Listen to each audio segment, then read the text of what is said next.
Cervantes, quien hoy va a ser moderador de las cuartas jornadas de poesía de la Cátedra Extraordinaria Rubén Bonifaz Nuño. Nos acompañan en el público Raquel Calella, del Consejo Cultural y Científico de la Fundación Cervantes, Antonio Prats Marín, consejero cultural y científico de la Embajada de España, Paloma Guardia Montoya, albacea de Rubén Bonifaz Nuño, y algunos pocos miembros del Instituto de Investigaciones Filológicas, empezando por el maestro Marco Antonio Campos, organizador de estas exitosas jornadas que nos unen en el amor por la poesía, la difusión de la cultura y la lengua a España, México e Iberoamérica. Muchas gracias a todos ustedes por su presencia. Gracias a quienes están por vía remota acompañándonos con ponencias, Mario Bujorques, Israel Ramírez, y esperamos también a Francisco Magaña. A todos ustedes que están por Zoom en España, México y en otros lugares del mundo, sean bienvenidos al Instituto de Investigaciones Filológicas y a estas jornadas.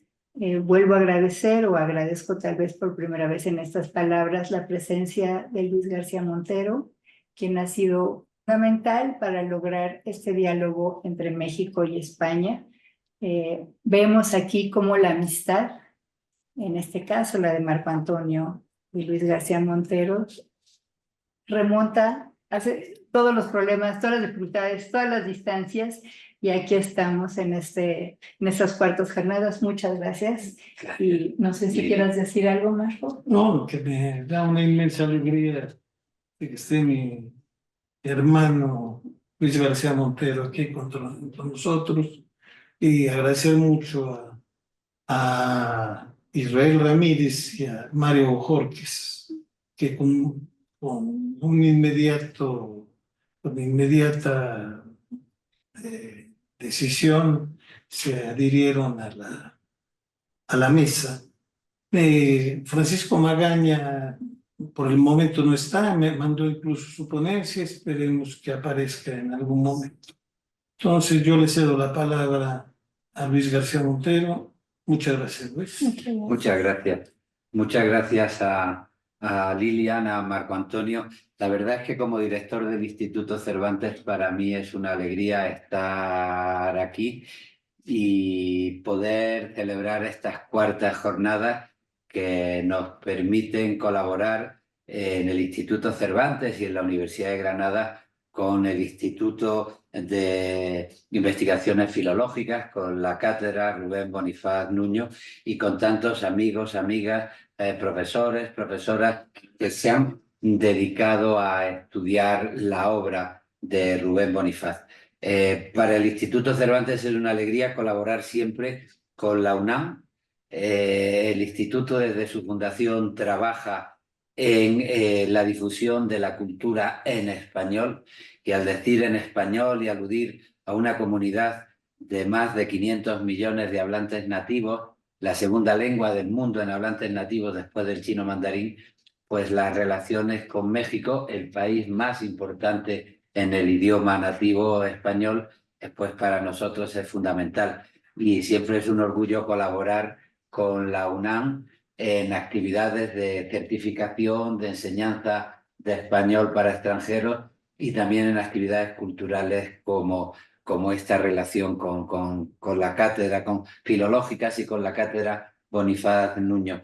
Para mí, además, personalmente, es una emoción porque, y lo sabe bien Marco Antonio, además de respetar al gran traductor de Virgilio, de la literatura clásica, del gran conocedor de las culturas históricas mexicanas, pues poder saludar a la memoria de un poeta fundamental a lo largo de la literatura en español contemporánea como Rubén Bonifaz Nuño, pues es una emoción.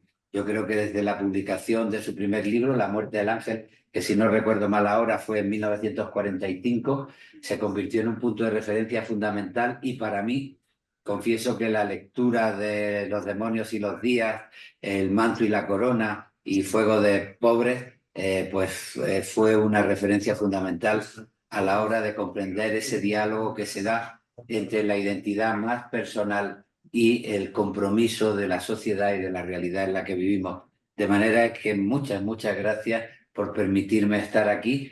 La suerte también de algunas actividades y algunos convenios que va a firmar el Instituto Cervantes con la UNAM y la suerte de poder participar también en una jornada para mí muy emocionante en la Cámara de Diputados mañana, pues me ha permitido hoy saludaros desde Filológica, sino desde la sede central del Instituto Cervantes, y eso es una alegría.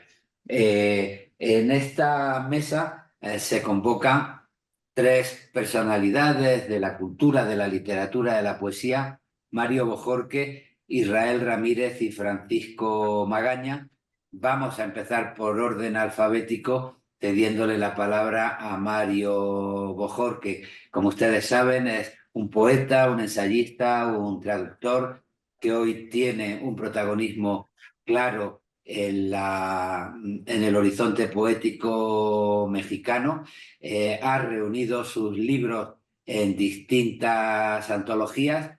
La última que he tenido la oportunidad de disfrutar es El fuego es mi nombre exacto, una antología de 2021, y su labor ha sido reconocida con muchos premios, por ejemplo, el Nacional de Poesía Aguascalientes de 2007, el Nacional de Ensayo Literario José Revueltas en 2010. Me produce también una alegría personal citar un reconocimiento que recibió en España, el Premio Alhambra de Poesía Americana, que se da en el Festival Internacional de Poesía de Granada, en España, ya en el año 2012, y en este sentido, pues tampoco quiero olvidar el reconocimiento que recibió con el Premio Nacional de Letras de Sinaloa en 2023, y es muy importante no solo su labor como poeta y como animador del mundo poético, sino también como responsable del Círculo de Poesía, que hoy es una referencia en el mundo de las redes de nuestro idioma. De manera que, Mario, un gusto darte la palabra, darte las gracias por estar con nosotros, y te escuchamos tu intervención sobre Rubén Bonifaz Nuño. Gracias, muchas gracias. Gracias, amigos, por esta hermosa reunión en torno de uno de los poetas fundamentales en el siglo, Rubén Bonifaz Nuño. Yo he preparado un trabajo que se llama Quinta sílaba, la rúbrica acentual en Rubén Bonifaz Nuño, y esencialmente tratará sobre el libro Los demonios y los días. Así he recordado de sueño. De este modo comienza el desolado libro Los demonios y los días de Rubén Bonifaz Nuño, publicado en 1956. Recordar del sueño es quizá una variación desusada del acordar portugués, despertar de un sueño. En este uso lo consigna el Corominas desde el Cid, la Celestina o el Quijote, pero sin duda el ejemplo más puntual sea: recuerde el alma dormida, avive el seso y despierte contemplando cómo se pasa la vida, cómo viene la muerte, tan callando. Jorge Manríquez. Hoy, al despertar temprano para escribir este texto, miré al perro muy cerca. Era un perro joven, hermoso, de pelaje negro, y recordé, en este doble sentido de la palabra, mirando las sábanas de mi cama sin reconocer dónde ni en qué paredes comenzaba el día, el primer poema de este libro. Supe entonces que la presencia del perro indicaba el camino por donde comenzar el comentario, y sonreí sabiendo que ese perro latía adentro de mí seguramente. ¿Qué libro más triste? de todos los esgrifas que provoca el mayor sentimiento de orfandad, de desaliento. Ignocuicatl le llamarían los antiguos mexicanos. Aquí el dolor de ser uno en la soledad de la multitud, despertarse en mitad de la noche arrancado por el terror de existir, de la muelle somnolencia, para tocar las ruinas huecas de Los Ángeles, desflecadas igual que lechugas sin cogollo, como dice el poeta. Ser joven y desdichado es un precepto ineludible que se consigna en la presentación a los Cármenes de Cayo Valerio Catulo. Toda juventud es sufrimiento. Así el poeta es apenas de 33 años de edad y ya va cumpliendo el periplo de su soledad. Es un maestro ya en quedarse abismado ante las heridas que el mismo viento frío raya en el rostro afiebrado del que no encuentra salvación ni consuelo entre las gentes. Aquel que, en la mudez del cuarto, habla entre dientes con todos los amigos que no pueden escucharlo, a los que tiende la mano, deshojada como flor marchita, y más allá no hay sino cuerpos sin alma, vencidos en el estupor de la muerte o del tedio, despojos de una humanidad incierta y pobre, y vida triste, triste y desgraciada, en silencio pudriéndose. Porque ya nada limpio queda, ni aun el amor que se construye desde una gramática insuficiente, donde los pronombres personales de yo, tú, él, no alcanzan en un nosotros para arrancarnos la sarna de una soledad perniciosa. Pero yo estoy solo, y está sola, y él está calladamente solo. Porque el amor no existe más. Si alguien preguntara, no se podría constatar su existencia. Lo he leído, pienso, lo imagino. Existió el amor en otro tiempo, será sin valor mi testimonio. En un tiempo pasado, la amada fue el resplandor, el fuego luminoso de toda palabra ígnea, el inflamado cielo de nuestra redención instantánea, y las palabras encendidas dieron cuenta de la belleza radiante y concreta, pero hoy ya es tarde, mi amada se ha puesto fea, se desvencijaron las hermosas palabras. Y en estas circunstancias, lo mejor es decir adiós a Garcilaso de la Vega, porque hasta la misma ciudad que se estira con violencia llenando todos los vacíos, pero si a este muchacho acongojado le contáramos que los 3 millones de almas enfermas que trata de visualizar en 1956 son más de 20 millones ahora en la nata de un cielo de ozono, y que son 5 millones los coches sonoros diariamente circulando en la contingencia ambiental, si todo esto se lo pudiéramos decir, podría quizá todavía sentir algún consuelo en aquella hermosa ciudad que recorría, aquella ciudad que fue del canto. Compuesto por 42 poemas marcados en arábigo y 5 en romano entreverados, el largo poema es el retrato de un tiempo ruin, donde la miseria alcanza para todos, estudiantes y camareros, prostitutas y campesinos, todos sirven, dan un servicio a los demás. El propio poeta tiene el oficio de aprender a cantar. Yo junto palabras justas en ritmos distintos, nos dice. Aún aquellos que están despiertos en mitad del sopor sofocante son convocados, artesanos, pintores, astrónomos, marineros. Los convoca y les dice, es trabajo nuestro el de arreglar algunas cosas. Por eso el propio poeta se siente fuera de foco a la hora del baile, del cha-cha-cha.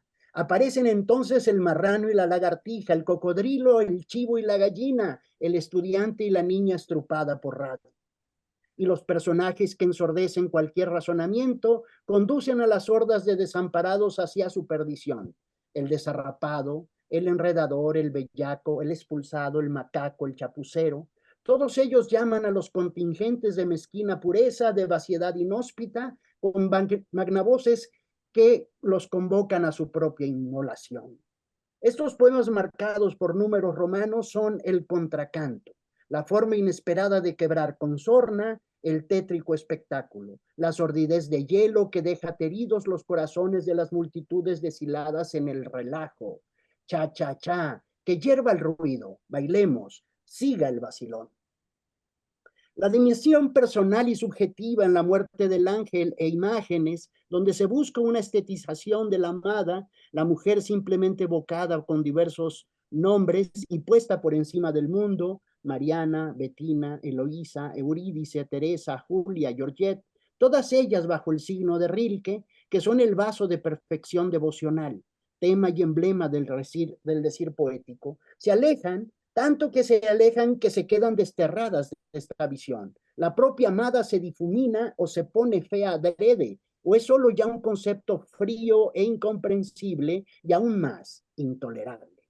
Las mujeres bellísimas flotan como larvas entre las sábanas sucias y algún tendero anónimo las toma como criadas.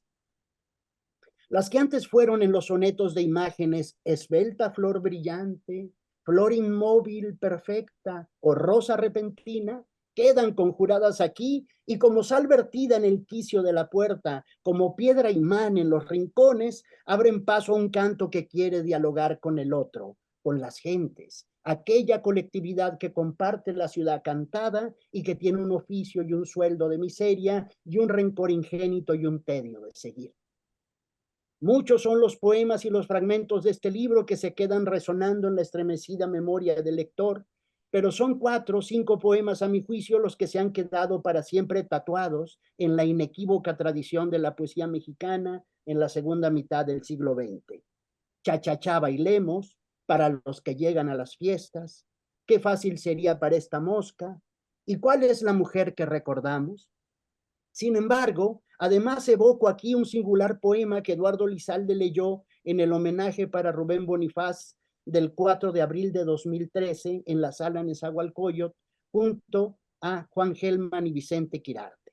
Dice Lizalde que a los 33 años, apenas 6 más que los de su generación, Bonifaz había alcanzado tal maestría en la escritura de los poemas, imposible de alcanzar y ni siquiera imaginar entre los poetas entonces, y que le hubiera gustado leer el día de su sepelio. Es el número 37 y comienza diciendo: todas las mañanas, cada día, antes de salir, al rasurarnos, que es un poema muy triste donde Rubén cuenta de la persona que habrá de vestirnos por última vez antes de meternos al cajón. Me emociona leer en su tablero de divagaciones que mi maestro Eduardo Lizalde reconoce en el poeta de los demonios y los días y el manto y la corona al bienhechor, al hijo, como lo descifra en su ficha onomástica el poeta Mario Calderón. Rubén, hebreo, de Ra, ver, y Ben, hijo, hijo de. Bonifaz, latín Bonifacius, de bonum facio, hacer el bien, que da al final un significado posible, el bienhechor al hijo.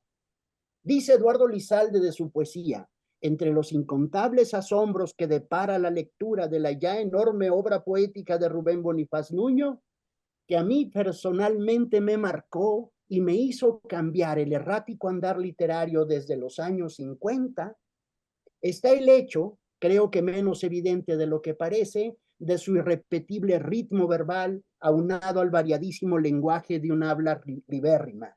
Y agrega: brilla en Bonifaz, sobre todo a partir de su magnífico libro Los demonios y los días, y también con mayor claridad en El manto y la corona, una capacidad desusada para imprimir a la propia poesía un acento enérgico, sin caer nunca en la más lejana imitación de la más próxima e influyente poesía contemporánea, y sin restar al verso la facilidad, la naturalidad y la grandeza del más clásico decoro formal.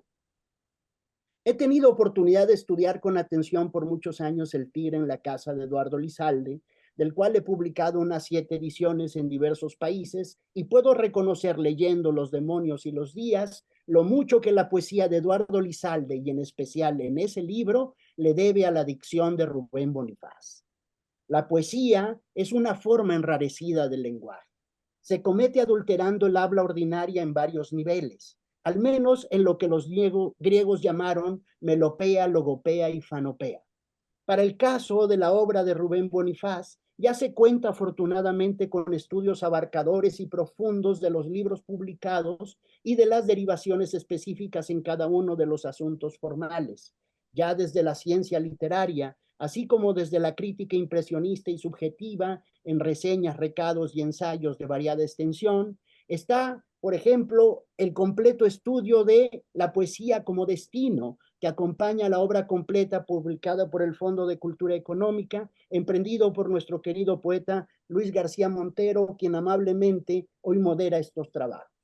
El de Sandro Cohen, recordado maestro y tutor que fue de mi primera beca literaria otorgada por el INBA, cuando yo apenas ajustaba 22 o 23 años, y que hace un repaso por los modelos estróficos y de versificación que el poeta Bonifaz desarrolló en cada uno de sus títulos.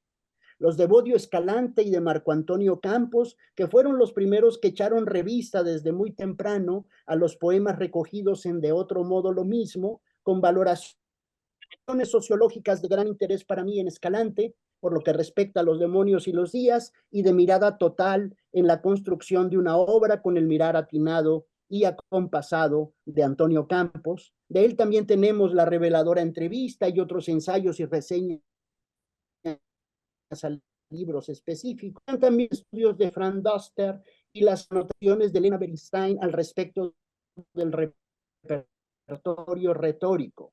El prólogo, El florido sentir y El honor del peligro, dos hermosos libros en los que tuve oportunidad de intervenir para su publicación.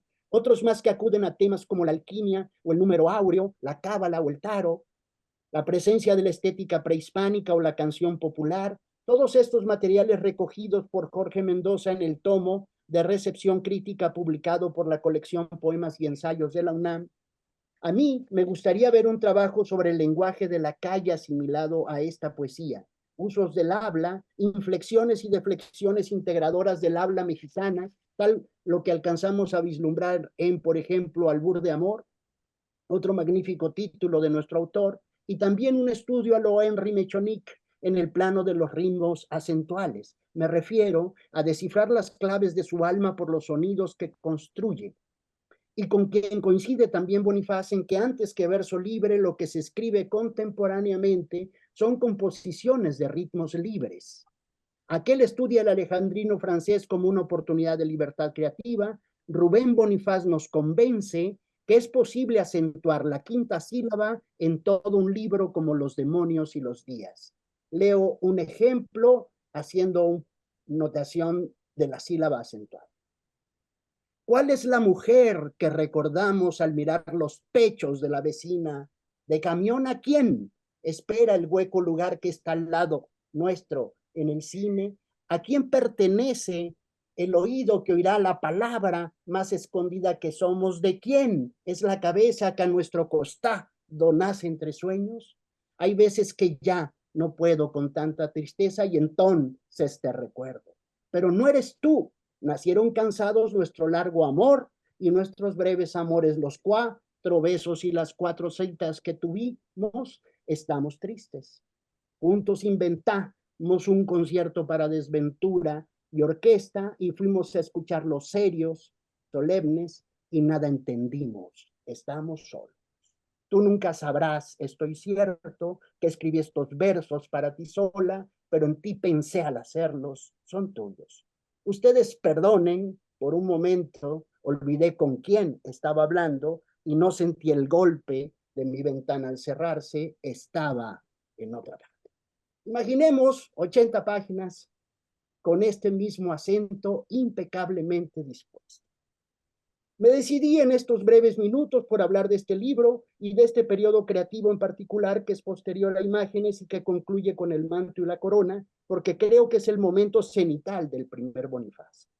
En su poética ya anticipa el uso del acento singular. No siempre en las A, las del italiano verso cristalli, no vuelve sonoro el endecasí, la voz, ¿no?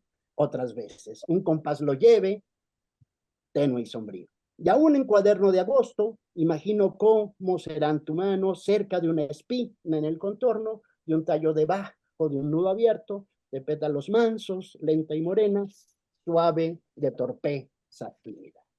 Perdonen ustedes que estoy chapeando un poco, pero es para hacer notar el acento impecable.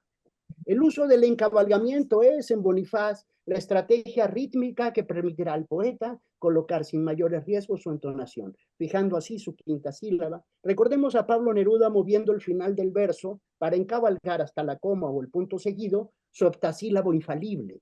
desdoblado en hemistiquio de alejandrino que oculto en líneas y que siempre fueron tomadas como verso libre, pero que eran versos metrados, ¿no?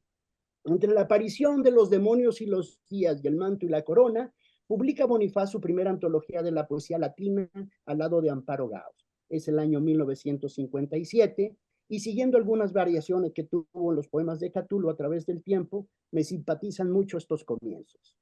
Deja de hacer el tonto, infeliz Catulo, y lo que ves que ha muerto, juzga perdido. Versión esta del 57, pero esta otra del 82. Pobre Catulo, deja de hacer inepcias, y eso que ves que ha muerto, perdido juzga. Y la final versión republicada en 2012. Pobre Catulo, deja de hacer simplezas, y lo que ves que ha muerto, ten por perdido. Y también por recordar aquí los finales de su versión apropiada de Safo. Catulo, el ocio para ti es funesto, el ocio gozas y demás te alegras. Reyes el ocio en otro tiempo y ricas, perdió ciudades. 57. Catulo de sobra gozas, es antes y felices, perdió ciudades. 69. Catulo, el ocio para ti es funesto, con ocio exultas y de sobra gozas, el ocio reyes antes y felices, perdió ciudades. 82. Y la final conocida, Catulo, el ocio para ti es funesto, con ocio exultas y demás te alegras, antes el ocio reyes y felices, perdió ciudades. 2012. El manto y la corona, un libro de entrañables poemas. Voy terminando. Quizás sea de todos los poemarios que publicó el que mejor ha fijado al poeta Rubén Bonifaz Nuño como uno de los grandes en la tradición hispánica de nuestro tiempo. Un largo poema de amor con estancias de silva, donde el predominio de los versos impares campea en su estructura, heptasílabos, semiasílabos y endecasílabos, con la puntual acentuación obligatoria en sexta sílaba, sin mayores heroísmos de la forma, ni intricadas disposiciones simétricas o sobrecargadas figuras de dicción, de pensamiento tropo. Acudimos al encuentro amoroso desde la viva cotidianidad, sin fueros ni estridencias. El enamorado vencido hinca la rodilla de su devoción ante la mujer, compañera y guía. Cada día levanto entre mi corazón y el sufrimiento que tú sabes hacer una delgada pared, un muro simple, con trabajo solícito, con material de paz, con silenciosos bien amados instantes, alzo un muro que rompes cada día.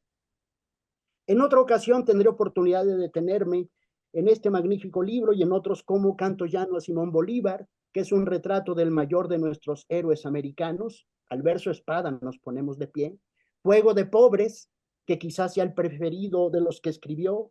Siete de espadas, que siempre lo he imaginado como las fórmulas sapiensales de Li Ching o los oráculos civilinos, donde al tirar las sueltes elijas una de las estrofas para tu destino inmediato. El ala y el tigre, el ala del tigre y la flama en el espejo, que también pueden estos tres últimos juntos, libros barrocos y enigmáticos, ser leídos para generar este método de adivinación posible, con versos al azar que seguramente habrían hecho sonreír al poeta, y por qué no, quizá diría con la sonrisa solar que tanto nos fascina. Tres poemas de antes, Haz de Oros, Albur de Amor, El Corazón de la Espiral, Del Templo de su Cuerpo, Trovas del Mar Unido y Calacas, son los libros de poemas que dio a la publicación y que fueron reunidos en su tomo Versos e individualmente los últimos dos. Yo agregaría, aunque tenidos por prosa, los discursos ante la Academia de la Lengua y respondido el primero por Agustín Yáñez y el del Colegio Nacional respondido por don Miguel León Portilla. Las páginas del prólogo de las Metamorfosis de Ovidio, poesía, a mí me parece eso verdadera poesía, y estas líneas del prólogo a su antología de la lírica griega, donde aparece su versión del poema de Safo. Dos amenazas penden inexorables sobre la cabeza del hombre, la de la vejez y la de la muerte. La primera se mira de modo indudable como la más temible. La muerte, si se gana con honra, luchando en las primeras filas, es en gran manera codiciable. En cambio, la vejez padece por sí misma, incluso en los mejores casos, una semilla de humillación. La vejez transforma al hombre en malo y en feo. Lo hace por eso irremisiblemente indigno de amor. Los mortales son víctimas de males y dolores inenarrables, objeto de riesgos continuos. La vida se prolonga, los sujeta innecesariamente al hacerlos más vulnerables a esos males y dolores y riesgos. Bien precioso es la juventud, propiciadora de preciosos bienes. La vejez deformante y triste, origen de justificado desprecio, trae consigo irreparables daños al cuerpo y al alma. Por esa razón, para evitar cuidados y enfermedades, mucho mejor es morir que alcanzar. Recordando estas líneas desalentadoras, se me provocan estos dos momentos. Uno quizá de 1953. Yo seguiré cantando, tú habrás muerto. Habré yo muerto y seguiré cantando. Ha de sonar mi voz de vida cuando la muerte en serio me haya descubierto. Y el otro, 50 años después, 2003. En tu frente de azúcar llevas un letrero, mi nombre. Miro la firma del poeta en mi ejemplar del dolorido sentir y es una hermosa calavera. Rubén Bonifaz se despide de su lector como si su libro, Los demonios y los días, fuera una carta a un amigo a quien le tiende la mano. Escribí al principio, tiendo la mano, espero que alguno lo comprenda. Gracias, gracias. Muchísimas gracias, Mario. Muchas gracias por tu reflexión sobre la poesía de Bonifaz Nuño, tu visión general sobre ella a partir sobre todo de la atención a los demonios y los días y a esa necesidad de asumir un reto ante una gramática que a veces nos resulta insuficiente para construir en nosotros y para hablar del amor y el compromiso de construirlo. Y me quedo con ese verso maravilloso frente a todos los fatalistas: ya es trabajo nuestro arreglar algunas cosas. Escribir poemas desde el lenguaje, pero también desde la esperanza y desde el reconocimiento de los límites, es un trabajo nuestro con el deseo de arreglar algunas cosas. Así que muchísimas gracias. Vamos a ir viendo perspectivas sobre la poesía de nuestro poeta desde miradas distintas. Marco Antonio Campos, al hablar de Rubén Bonifaz, pues decía que su poesía, su canto, era una geometría de los sueños y el sueño de una geometría. Y la verdad es que el diálogo de distintas perspectivas que tienen que ver con el diálogo cultural de unas tradiciones y otras, pero también de ese diálogo entre lo que se puede compartir y la experiencia personal, pues es una buena manera de convocarnos para hablar de la poesía de Rubén Bonifaz Nuño y siguiendo el orden que hemos establecido, que es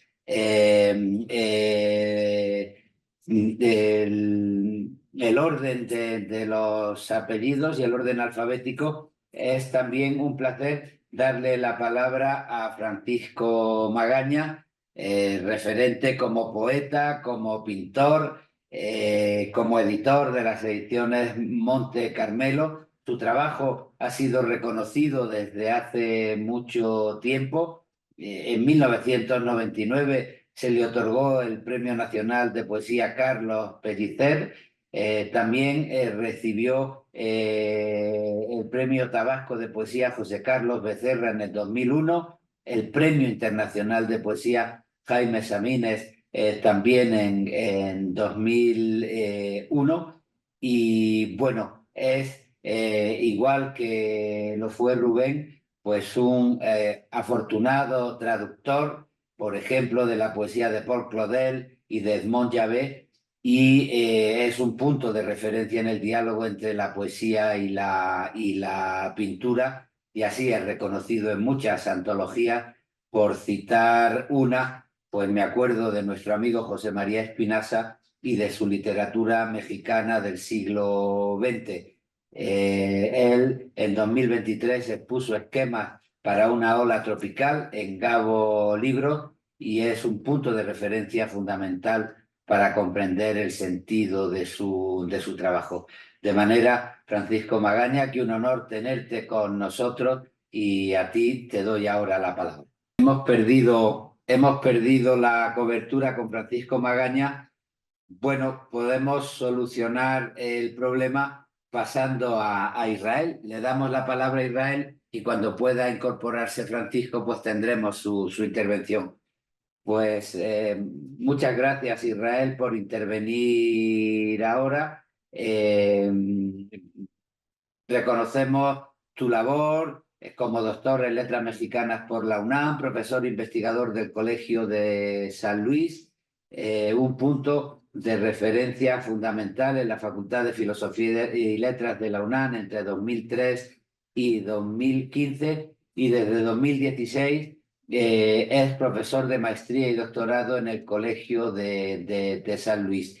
Es una de las referencias fundamentales en los estudios de poesía contemporánea en México. Su más reciente publicación es una edición crítica del poema Canto a un Dios Mineral de Jorge Cuesta, y al mismo tiempo, pues conviene recordar que está en prensa un volumen sobre el ritmo de la poesía en verso libre en la lengua española.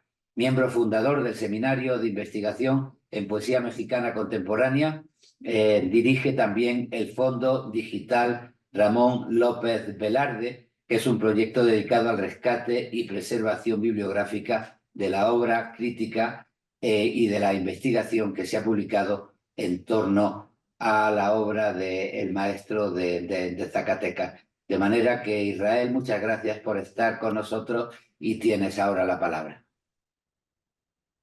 Muchas gracias, estimado maestro.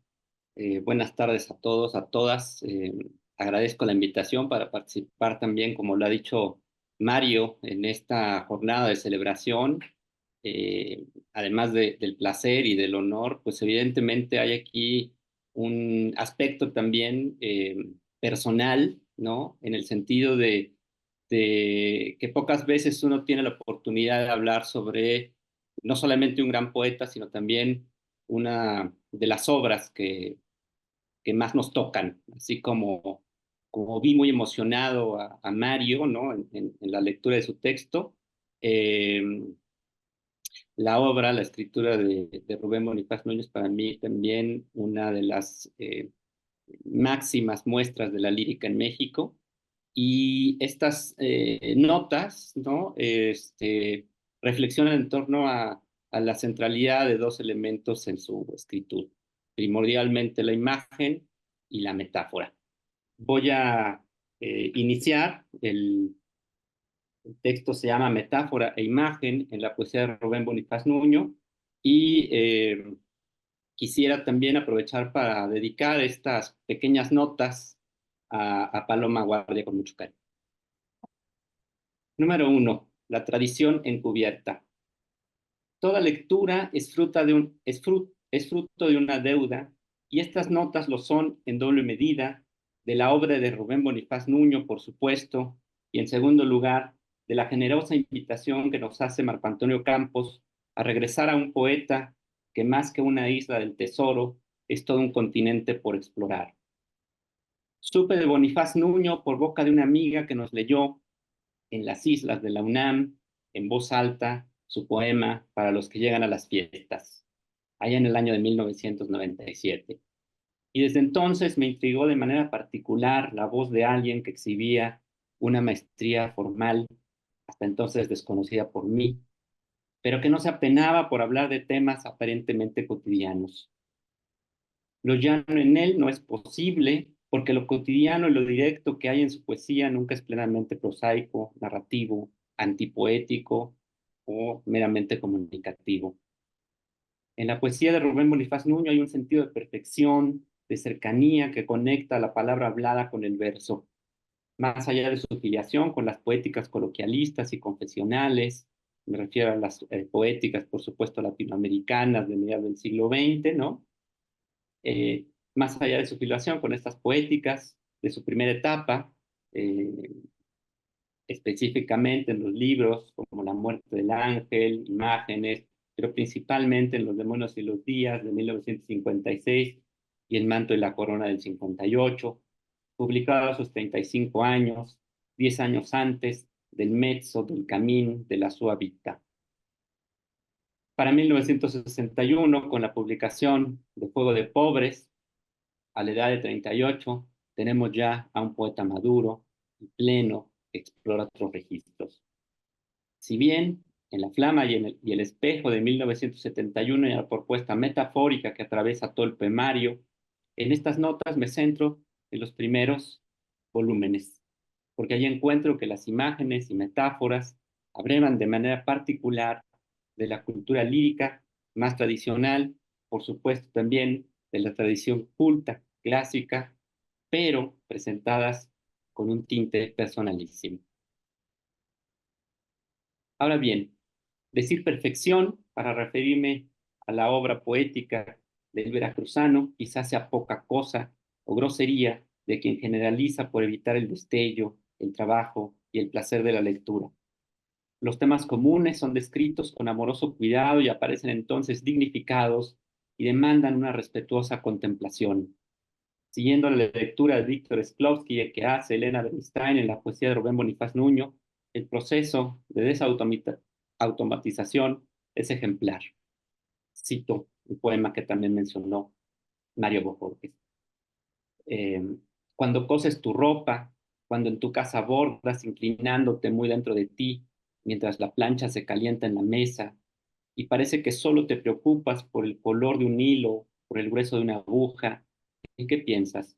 ¿Qué invisibles presencias te recorren, que te devuelven, más que nunca, intocable? Como una lumbre quieta, tu corazón se enciende y te acompaña y hace que el mundo necesite de las cosas que haces. Mi voluntad, mi sangre, mis deseos comienzan hoy a darse cuenta. En todo lo que haces se descubre un secreto, se aclara una respuesta, una sombra se explica. Qué simple he sido, amiga. Yo pensaba antes de amarte que te conocía. No era verdad. Comprendo. Antes de amarte ni siquiera te vi. No vi siquiera lo que estaba en mis ojos que tenías, una luz y un dolor y una belleza que no era de este mundo. Y porque lo comprendo, porque sufro, porque estoy solo y vives dócilmente, hoy aprendo a mirarte, a estar contigo, a saber deslumbrarme, crédulo, humilde, abierto, ante el milagro de mirarte subir una escalera o cruzar una calle. La magia inicial del poema, donde una mujer, no joven, ni necesariamente guapa o feliz, es sorprendente. Bastaría de estos trabajos posibles, ¿no? Me gustaría que enumeraba Mario, ¿no? Un trabajo posible es, creo, igualmente en la misma línea que él empieza, un libro sobre los arranques y los inicios de los poemas de Rubén Bonifaz Nuño, ¿no? Así como también el propio Mario empezó a hablar del primer poema, del arranque del libro, ¿no? Esta imagen inicial me parece sorprendente para mí. No deja de ser un poema de amor, pero la destinataria no es la joven idolatrada o risueña que peina sus cabellos dorados, sino es la que piensa. Pero tampoco es la que piensa mientras lee o contempla, sino la que es ama de casa y cose. A esto me refiero cuando apunto que los procesos metafóricos o las imágenes poéticas en Rubén Bonifaz Nuño no solo se nutren de la tradición clásica o prehispánica, sino de un agudo sentido de la observación de la naturaleza humana en el contexto mexicano del medio siglo en el que le toca vivir. La imagen aquí está limpia de lustre erudito, pero no por ello deja de ser menos poderosa o bella. En ese cuadro entre costumbrista y de un realismo social, germina la poesía. La mujer que se inclina para gozar la vista y no perder la puntada de un verso a otro, se inclina tan dentro de sí misma que el tiempo se detiene mientras la plancha se calienta. Y la sabemos ensimismada y pensativa. Acostumbrados a la retórica literaria, en estos libros Rubén Bonifaz Nuño acerca la metáfora a los registros de la cultura popular, aunque sin perder las raíces líricas clásicas. Ya no era del año la estación florida de las soledades de Góngora, pero tampoco es la hermandad de Paz. Soy hombre, dice Paz, soy hombre, duro poco y es enorme la noche. Pero miro hacia arriba, las estrellas escriben, sin entender comprendo, también soy escritura, y en este mismo instante alguien me deletrea. Ese rasgo particularmente humano en algunos de los poemas de Paz, ¿no? También hay que decirlo, muchas veces se proyecta hacia elementos trascendentales, en este caso la altura, ¿no? La noche, las estrellas, la escritura. En Bonifaz no, siempre se explota, ¿no? Con gran fuerza lo terrestre, lo terrenal, lo cotidiano. En Rubén Bonifaz Nuño, por el contrario, las imágenes y procedimientos metafóricos se arraigan en referentes más directos, sin perder el peso enorme de la tradición literaria, de una tradición encubierta que ha sido encarnada por el gran poeta que fue Bonifaz Nuño, pero también vivida por el mexicano que compartió con nosotros en el siglo XX. Cito: no me ilusiono, admito, es de mi gusto que soy un hombre igual a todos. Trabajo en algo, cobro un sueldo insuficiente, me divierto cuando puedo o me aburro hasta morirme. Hablo, me callo a veces, pido mi comida y a ratos quisiera ser feliz gloriosamente. Llego el amor o voy y vengo sin nadie que me siga. Tengo un perro y algunas cosas mías. El carpe diem de Horacio está resuelto de una manera nueva, sin pretensiones culteranas, y Bonifaz lo conecta con este filón muy mexicano del aguanto como los machos. La metáfora bonifaciana también arrastra el sentido del valeroso encomio para el sujeto ordinario. Nada lo distingue de los demás, más que tiene un perro y algunas cosas que puede decir que son suyas. Quizá el punto de partida necesario para lograr el objetivo que quiero es iniciar, y no lo voy a desarrollar aquí, ni es mi pretensión, ¿no? Con la distinción en torno a los límites y alcances de este par de procedimientos que son ampliamente identificados como parte central de los discursos poéticos. ¿A qué me refiero? No a la función que desempeñan las metáforas dentro del texto, ni a los procesos para crear imágenes visuales, olfativas, táctiles, sino hasta dónde la definición de una y otra las encumbra en arquetipo del poema, del lenguaje poético, de lo poético. Esto es relevante porque más allá de situarlas en su contexto histórico, la metáfora fue dominante en los poemas previos a la vanguardia, lo sabemos. Tampoco podemos reducirlas a un cambio de época. ¿A qué me refiero? Si la metáfora fue dominante, ¿no? Previo a la vanguardia, hay que reconocer que posteriormente a la vanguardia hay una dominancia de la imagen poética, ¿no? Sobre la metáfora. En ese sentido, me refiero a que no hay que ser simplista, ¿no? Y podemos reducirlas a un cambio de época.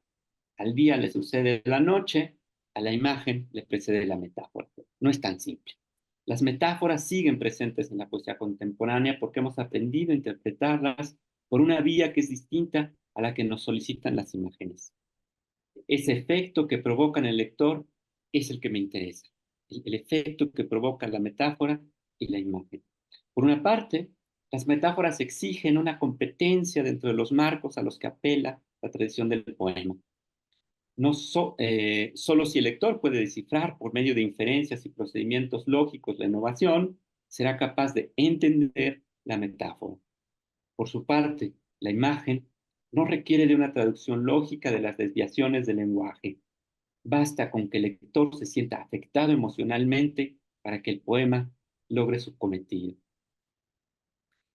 Para la correcta interpretación de la metáfora se requiere un tipo de lector cuyas competencias sean cercanas a las que demanda el poeta, ¿no? Hay un lector implícito en los poemas cuando el escritor, el poeta, plasma una metáfora y aspira a que justamente ese lector logre descifrarla, ¿no? La particularidad de la metáfora es que no puede ser decodificada por un lector pasivo ni por un intencionado indeciso. La metáfora requiere de un proceso de traducción del término presente en el texto por ese otro que se halla ausente, pero que no puede ser cualquiera, sino uno preciso y único. De ahí que implique un procesamiento controlado. En el ejemplo citado, Bonifaz Nuño asimila la tradición del carpe diem, pero su poema no depende del reconocimiento del tópico horaciano para convocar la belleza ni transmitir ese golpe emocional y afectivo en el lector del duro poco y me duele, pero mejor hay que tomar la vida en nuestras manos. Es impresionante cómo Bonifaz Nuño logra insertar en una tradición, podríamos decirlo, no presuntuosa, ¿no? El tópico del Carpe Diem ante lectores que a lo mejor ni siquiera lo reconocen, pero que justamente, ¿no? Son afectados por él. Lo mismo ocurre con la metáfora del corazón como lumbre quieta en el poema que antes había citado, ese poema de Cuando coses tu ropa. Ahorita regresaré, lo citaré nuevamente, ¿no? Ustedes recordarán, es una estrofa del poema que dice, eh, la segunda estrofa del poema, como una lumbre quieta tu corazón se enciende y te acompaña y hace que el mundo necesite de las cosas que hace. Las flamas, que serían el movimiento rítmico de las palpitaciones del corazón, se han detenido en el poema. Y se detienen justamente cuando ella está pensando ensimismada mientras cose. Ya no es el corazón quien inflama los sentimientos de pasión amorosa en la mujer que se retrata. Esto es también extrañísimo. No dejamos de hablar de un poema amoroso. Sin embargo, el corazón no está representado, ¿no? Como símbolo de los sentimientos. Ya no es el corazón quien inflama los sentimientos de pasión amorosa en la mujer que se retrata, sino, oh enorme transformación, el corazón se enciende porque ella, en su ensimismamiento, piensa y camina. Entonces sí, el mundo necesita a la mujer, no solo por ser la amada, sino porque vive, piensa y porque goza, ¿no? Maravilloso, maravilloso, Bonifaz. Ni la metáfora lo es todo en la poesía, pero tampoco la imagen en la poesía contemporánea es esencia del discurso poético. Desde una posición esencialista, Octavio Paz en El arco y la lira apenas refiere a la metáfora, ¿no? En todo El arco y la lira apenas aparecerá mencionar la metáfora unas 20 veces. Sin en cambio, ¿no? En cambio, la imagen es presentada como el gran corazón, la gran articulación, digamos, del discurso lírico, ¿no? Al hablar del origen de la poesía en Aristóteles pasa punta, cito, el objeto propio de esta reproducción imitativa es la contemplación por semejanza o comparación. La metáfora es el principal instrumento de la poesía, ya que por medio de la imagen, que acerca y hace semejantes a los objetos distantes o opuestos, el poeta puede decir que esto se ha parecido a aquello, ¿no? Entonces, Octavio Paz parece decirnos, cierto, ¿no? Estos procesos de imitación, de contemplación y de semejanza se dan por la metáfora, pero solo es, por así decirlo, la imagen quien los hace posibles. Si entendemos, siguiendo a Pound, que la imagen es lo que representa un complejo sitio intelectual y emocional en un instante de tiempo, ¿no? Que, sigo con Pound, la representación de tal complejo es lo que da de manera instantánea una sensación de súbita liberación, una sensación de libertad de los límites del tiempo y los límites del espacio, la sensación de repentino crecimiento que experimentamos en presencia de las grandes obras de arte, ¿no? Hay que pensar entonces que ese efecto particular, ese complejo intelectual y emocional al que Pound le llama imagen, me parece que está perfectamente ejemplificado en la escritura de Bonifaz. Imagen y metáfora se intensifican en la poesía del veracruzano, más allá de la idea de tropo como sustitución de un término, ¿no? Que es este elemento con el que solíamos designar, ¿no? Y definir a la metáfora, la sustitución de un término por otro. De la mano de Paul Ricoeur, asumo en Bonifaz, la metáfora tiene un desarrollo en la frase y lo mismo sucede con la imagen. Tenemos poemas donde no solamente hay imágenes, ¿no? Sino poemas que son una imagen, casi podríamos decir completa. Esto puede encontrarlo en otro de los poemas ya referidos, el poema para los que llegan a las fiestas. poema que nace de una experiencia personal cuando Bonifaz lo dejan fuera de un concierto de Stokowski en el Palacio de Bellas Artes, con su traje negro, viejo y feo, dice él, ¿no? En sus palabras, todo lo que está en Los demonios y los días está basado en experiencias mías, con el sentido comprensible para todos los y subrayo esto, con el sentido comprensible para todos los de mi clase social, mi clase espiritual, ¿no? Hermosa forma de hacer semejante a la clase social, ¿no? Y también a la clase espiritual en su poesía. Para los que llegan a las fiestas, ávidos de tiernas compañías, encuentran parejas impenetrables y hermosas muchachas solas que dan miedo, pues uno no sabe bailar y es triste. Los que se arrinconan con un vaso de aguardiente oscuro y melancólico y odian hasta el fondo su miseria, la envidia que sienten, los deseos. Y terminará diciendo, para los que quieren mover el mundo con su corazón solitario, los que por las calles se fatigan caminando, claros de pensamientos, para los que pisan sus fracasos y siguen, para los que sufren a conciencia, porque no serán consolados, los que no tendrán, los que no pueden escucharme, para los que están armados, escribe, ¿no? Eh, ¿Para quién? ¿Para quién escribe estas metáforas y estas imágenes? Bonifaz Nuño. Lo anterior nos puede servir como preámbulo de unas apresuradas conclusiones con relación a la presencia de la metáfora y la imagen y también sus diferencias. El aspecto emocional y sensitivo de las imágenes propicia una libertad restringida, pero al final más libre que la interpretación de la metáfora.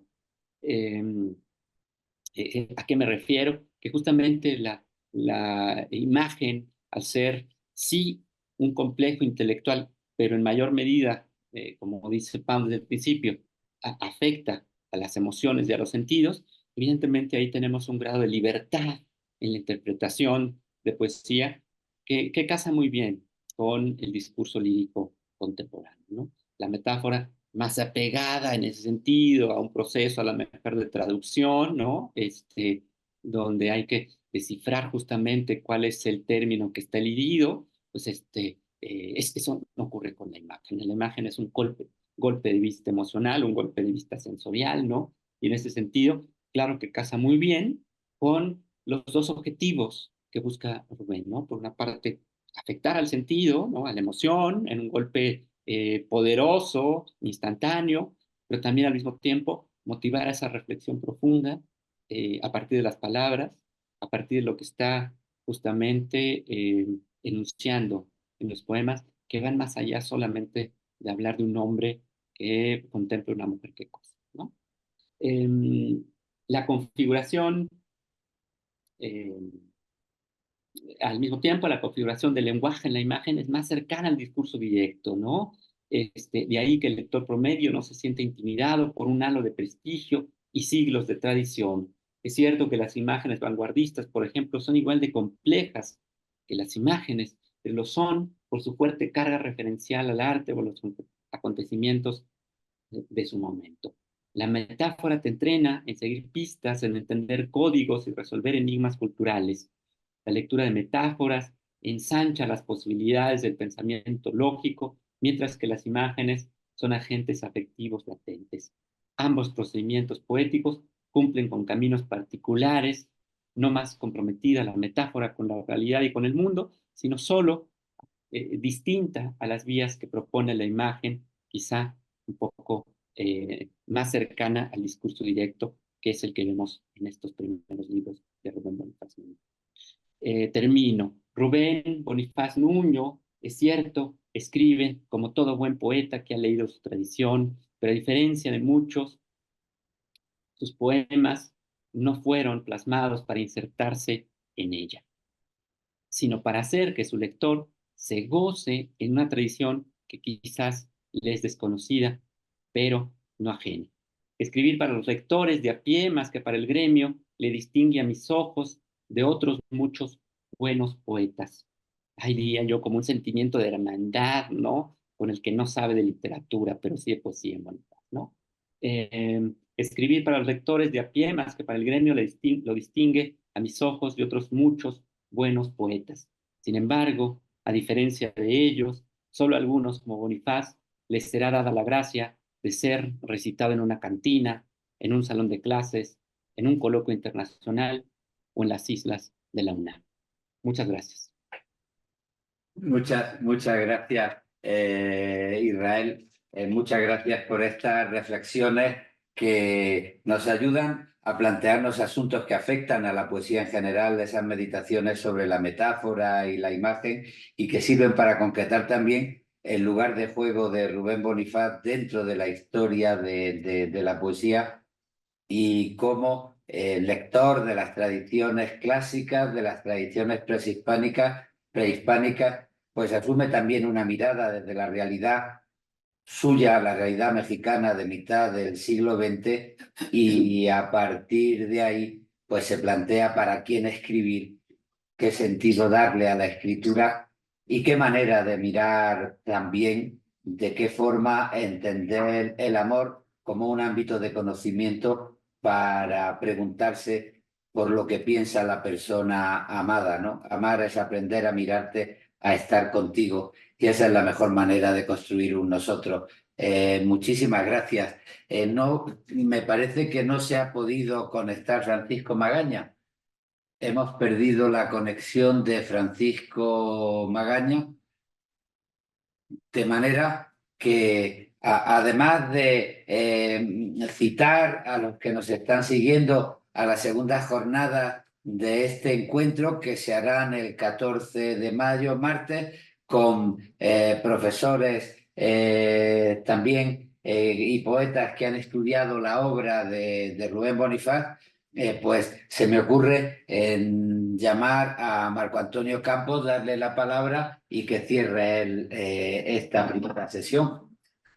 Y a Liliana Álvarez también. Quisiera agradecer a los participantes sus agudas, sus inteligentes intervenciones. Mario dio una perspectiva nueva de la lectura de Bonifaz, asimismo muy meticulosa, la parte técnica y a la vez emotiva que hizo Israel Ramírez.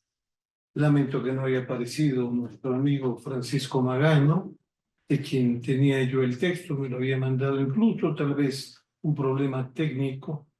Agradezco a la Universidad de Granada, sobre todo al profesor Ángel Esteban, siempre ocupado y preocupado por la relación con México, y desde luego a la parte central, al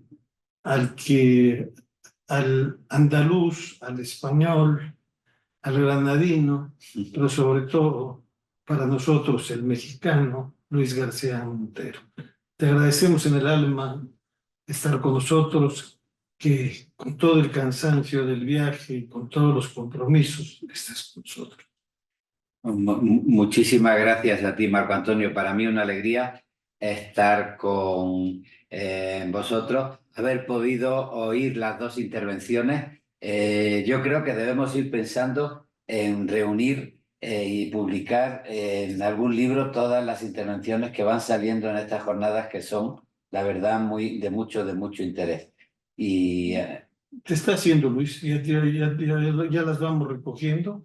Incluso está en algún correo colectivo también te proponíamos eso, pero quizá no se reparó del todo.